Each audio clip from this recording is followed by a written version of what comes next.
আসসালামু আলাইকুম রহমতুল্লাহ। রাত এখন 1টা বাজে।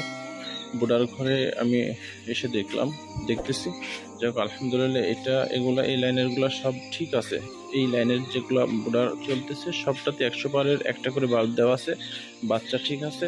কিন্তু এই দুইটা বুড়ারেও একটা করে বাল্ব দেওয়া আছে 100 পাওয়ারের, কিন্তু তারপরে বাল্বের একটা জ্বালিয়ে দিলাম, কারণ যদিও বাচ্চা সমস্যা না হতো কিন্তু তারপরে ধকল পড়তো। আমি যেটা দেখলাম এগুলা সব ঠিক আছে, কিন্তু এই দুইটার বুডারের বাচ্চাটার আসলে বয়সটা একটু এদের থেকে কম ছিল বিধায় 100 পারের বাল্ব একটা করে জ্বালানো আছে, যথেষ্ট ছিল না তাপমাত্রা। যদিও বাচ্চা মারা যেত না, চাপাচাপি লাগতো না, তারপরে ধকল খেত। এ থেকে ঠান্ডার একটা বিষয় দাঁড়া যেতে পারতো, যার জন্য আরেকটা করে বাল্ব দিয়ে 2টা বাল্ব দিলাম।